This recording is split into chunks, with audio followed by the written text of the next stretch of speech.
E aí pessoal, eu sou o Matheus Viana, a gente vai falar hoje sobre a origem da vida.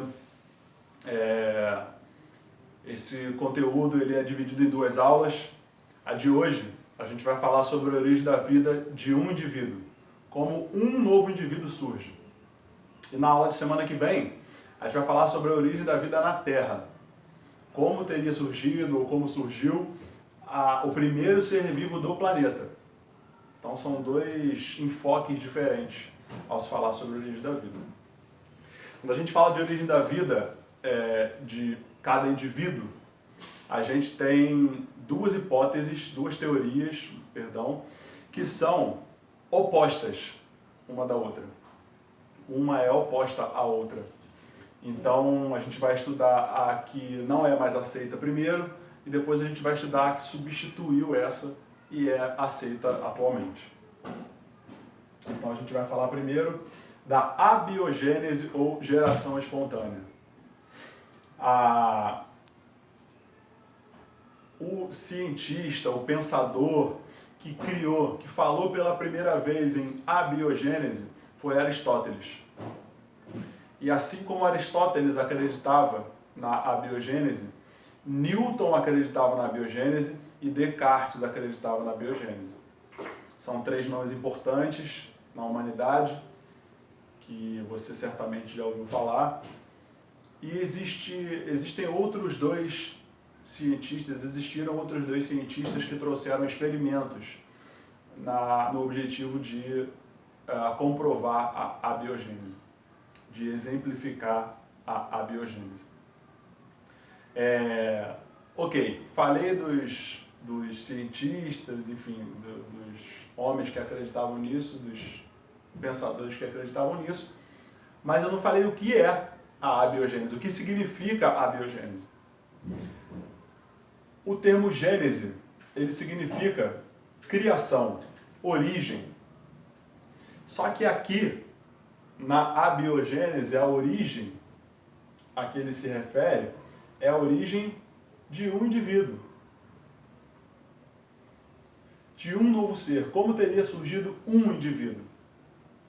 Então a origem de cada indivíduo, de cada ser, é a partir de elementos que não, o A é de negação, que não possuem vida. Então a abiogênese defende o seguinte: matéria sem vida se transforma em ser vivo. Não é tão simples assim, mas é para você entender a ideia. O que a teoria em si diz? Que uma matéria sem vida, que é chamada de princípio passivo, ao receber a energia de um outro elemento, que é chamado de princípio ativo, se transforma num ser vivo. Esse é o conceito. Essa é a ideia da abiogênese. Então eu tenho matéria sem vida que ao receber princípio ativo se transforma num ser vivo. É isso. Quanto aos exemplos, para ver se fica mais claro o que a abiogênese defendia. O Van Helmont, ele fez um experimento com grãos de trigo. Então ele pegou grãos de trigo, colocou num canto de uma sala, colocou camisas suadas por cima, e de acordo com a abiogênese, os grãos de trigo se transformaram em ratos. Mas hoje isso é um absurdo. Mas à época era o conhecimento que se tinha. Aristóteles, Newton e Descartes acreditavam nisso. Então não é idiota, não é bobo. Era o que o conhecimento da época permitia em que se acreditasse. Então o Van Helmont fez esse experimento. Ele colocou grãos de trigo, colocou camisas suadas, que seriam um princípio ativo, e os grãos de trigo se transformaram em ratos. De acordo com a biogênese, a gente sabe que isso não é válido hoje em dia. Um outro exemplo, um outro experimento foi do Needham. O que o Needham fez? E aí já se referindo a micro-organismos, porque o experimento do Van Helmont era referente a macro-organismos, falando do rato, por exemplo, no caso dele. O Needham, ele fala sobre micro-organismos. Qual foi o experimento do Needham? Ele pegou caldo nutritivo, rico em matéria orgânica, e ferveu. porque eles sabiam que ferver matava micro-organismos. Depois, ele deixou esfriar. Tirou da fervura, deixou esfriando o caldo nutritivo. Em seguida, tampou com uma rolha. Tampou com a rolha e, de acordo com a teoria da abiogênese, o princípio ativo entrou aqui, ia atuar sobre o princípio passivo, que seria o caldo nutritivo, e isso transformaria o caldo nutritivo em micro-organismos. Esse foi o experimento de Needham. Então ele pegou o caldo nutritivo, ferveu, deixou resfriar, depois tampou com a rolha, e aí surgiram micro-organismos no caldo nutritivo. O caldo nutritivo se transformou em micro-organismos, de acordo com a abiogênese. Mas essa teoria não é mais aceita hoje. A teoria aceita hoje é a teoria da biogênese. Se você reparar, a diferença para a abiogênese é o ar que estava aqui na frente. Ou seja, a biogênese acredita que a origem de cada indivíduo é a partir de outro indivíduo, de outro ser vivo. E só assim um novo ser vivo poderia surgir de acordo com a biogênese, que é o que se acredita hoje. Então, um ser vivo só pode surgir a partir de outro ser vivo pré-existente. Assim como eu trouxe nomes de cientistas, de personalidades importantes para a abiogênese, eu trago também para você nomes de cientistas importantes para a biogênese. O primeiro deles foi o Francesco Redi, um italiano. O que se passava na cabeça dele? Para a biogênese, os corpos em decomposição se transformavam em vermes, porque eles observavam que corpos apresentavam vermes depois de algum tempo. Qual era a ideia? Da abiogênese. Corpos em decomposição, com a atuação do princípio ativo, que seria o ar, se transformariam em vermes. Francesco Redi não acreditava nisso. Qual era a hipótese do Francesco Redi? Ele acreditava que os corpos em decomposição atraíam moscas, as moscas se sentiam atraídas pelos corpos em decomposição, pousavam nos corpos em decomposição, colocavam seus ovos e desses ovos saíam larvas, que seriam estágios de vida anteriores da própria mosca. Então, aquela larva, aquele ser que era chamado de verme, acabaria em algum momento se transformando na mosca. Era essa a ideia do Francesco Redi. Era nisso que ele acreditava. Essa era a hipótese do Francesco Redi. Sempre que um cientista elabora uma hipótese, ele tem que criar experimentos que possam comprovar a hipótese dele. Foi isso que o Redi fez. Então, ele foi fazer um experimento. Qual foi o principal experimento dele, o mais famoso, que ficou mais conhecido? Ele separou frascos de vidro e colocou um pedaço de carne crua em cada um desses frascos de vidro. Só que ele criou uma diferença entre alguns desses frascos. Metade dos frascos ele deixou aberto. Qual era a intenção dele ao deixar aberto? Permitir que as moscas, que era a hipótese na qual ele acreditava, chegassem à carne para colocar seus ovos. A outra metade dos frascos ele tampou. Mas aí o raciocínio dele foi o seguinte: eu tenho que permitir a entrada do princípio ativo para poder refutar a abiogênese, para poder negar a geração espontânea. Então eu vou tampar com algum material que permita a passagem do ar, mas impeça a passagem das moscas. E aí ele teve a ideia de fazer com gaze. Ele tampou metade dos frascos com carne crua dentro com gaze. O princípio ativo, o ar, passava, as moscas não. O que o Francesco Redi obteve de resultado nesse experimento? Aqueles frascos que ficaram abertos, a carne entrou em decomposição e apareceram as larvas, chamadas de vermes por quem acreditava na biogênese. Já os frascos que ficaram tampados com gaze, a carne entrou em decomposição mas não havia larvas, não havia os vermes. Esse foi o resultado do experimento do Francesco Redi. E o que esse resultado trouxe de conclusão? A negação da abiogênese. A abiogênese foi refutada por esse experimento. Ou seja, o Francesco Redi comprovou que era a biogênese responsável, que a biogênese era a hipótese que deveria ser aceita para o surgimento de um novo indivíduo. Mas, isso para seres macroscópicos.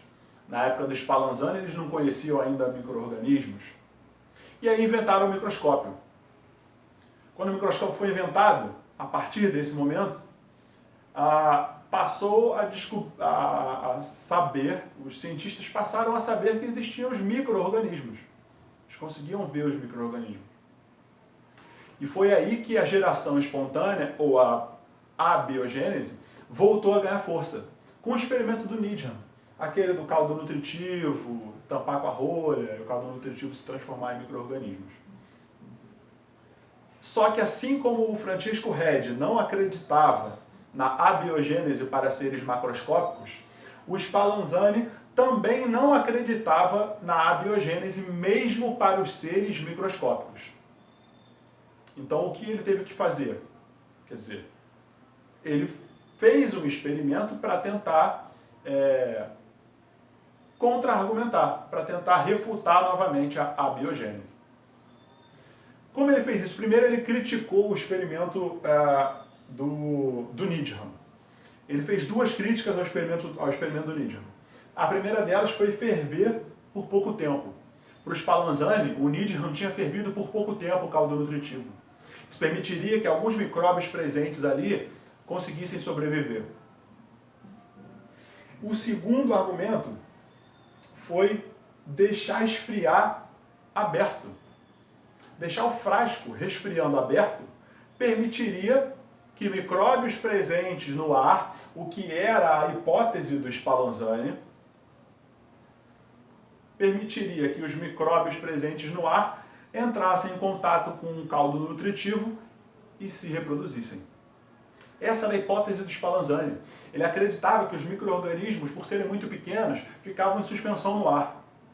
A partir do momento que o Needham tinha deixado o experimento dele resfriando aberto, esses micro-organismos em suspensão entrariam em contato com o caldo nutritivo e se reproduziriam. Era essa a hipótese do Spallanzani, era isso que o Spallanzani acreditava. Mas na ciência não basta você ter uma hipótese. Você tem que desenvolver um experimento que seja capaz de comprovar ou não a sua hipótese. Foi isso que o Spallanzani fez. Ele repetiu, ou praticamente repetiu, o experimento do Needham. Eles eram contemporâneos, eles viveram na mesma época. Duas grandes diferenças entre o experimento do Spallanzani e do Needham. A primeira delas foi a fervura por mais tempo. Como ele tinha criticado que o Needham ferveu pouco, ele foi lá e ferveu por mais tempo. Segunda grande diferença, que também tem a ver com o fato de ele ter criticado isso no experimento do Needham. Ele manteve os frascos fechados por todo o experimento. Então ele ferveu com a rolha, ele deixou esfriar com a rolha. E qual foi o resultado que ele obteve ao final desse experimento? Realmente não houve a proliferação de micro-organismos no caldo nutritivo. O Spallanzani acreditava que com esse experimento ele seria capaz de derrubar a abiogênese mesmo para seres microscópicos. Mas aí ele recebeu duas críticas do Needham. Quais foram essas duas críticas? Ferver demais, a primeira. Ferver demais significa destruir o caldo nutritivo. Significa destruir as propriedades do caldo nutritivo. Dentro dessas propriedades estaria, sem dúvida, para o Needham, a capacidade de se transformar em micróbios, em micro-organismos. Então essa foi a primeira crítica que o Needham fez ao Spallanzani. Segunda crítica que o Needham fez ao Spallanzani. Como você ferveu demais, você além de destruir o caldo nutritivo, você destruiu o princípio ativo. E mantendo tampado o frasco o tempo todo, você impediu que princípio ativo novo entrasse em contato com o caldo nutritivo. Então ele fez essas duas críticas ao Spallanzani.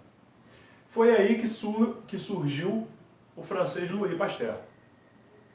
O Pasteur, ele acreditava na mesma hipótese do Spallanzani. Repetindo, qual era essa hipótese? De que os micro-organismos estavam presentes no ar, em suspensão. E ao entrar em contato com o caldo nutritivo, eles teriam se reproduzido e teriam se tornado detectáveis. Pasteur, assim como Spallanzani, não acreditava que o caldo nutritivo se transforma em micro-organismos. E aí, ele fez um experimento que também foi baseado no do Needham, assim como o Spallanzani fez. Só que tinha uma diferença muito importante. O gargalo do frasco.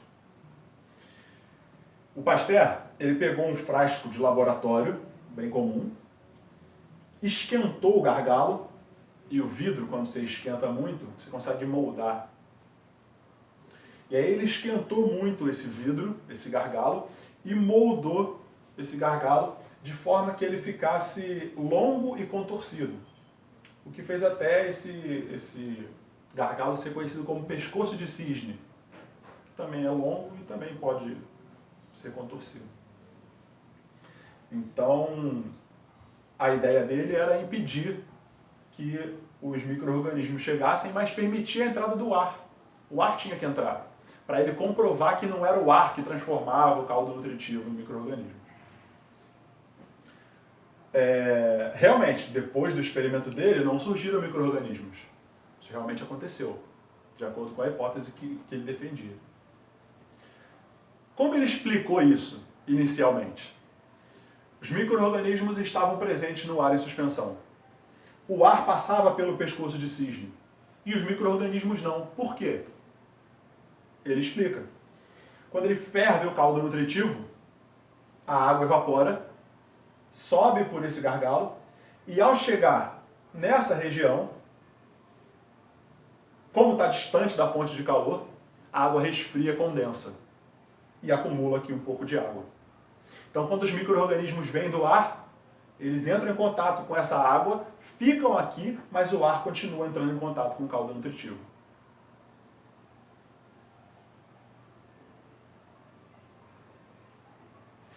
E aí, ele recebeu o seguinte contra-argumento. Não, o que acontece não é isso não, Pasteur. O que acontece é que você ferveu tanto que você acabou com as propriedades do caldo nutritivo, assim como o Spallanzani tinha feito. Aí o Pasteur teve uma ideia muito inteligente. Ele quebrou o gargalo. Quando ele quebra o gargalo, se os defensores da abiogênese tivessem certos, o princípio ativo entraria em contato com o caldo nutritivo e não seria capaz de transformar esse caldo nutritivo em micro-organismos. Mas, ao quebrar o gargalo, o que o Pasteur obteve foi a formação o aparecimento de micro-organismos no caldo nutritivo. Com isso, ele demonstrou que o que estava impedindo os micro-organismos presentes no ar em suspensão de chegarem ao caldo nutritivo era realmente o pescoço de cisne. E ele comprovou também que se os defensores da abiogênese estivessem certos, isso nunca poderia acontecer. Porque de tanto ferver, ele teria destruído o caldo nutritivo. Isso não aconteceu. O caldo nutritivo manteve as propriedades. Então, ao quebrar o gargalo e voltarem a aparecer micróbios, ele derrubou de vez a abiogênese. E a abiogênese deixou de ser válida, inclusive para micro-organismos.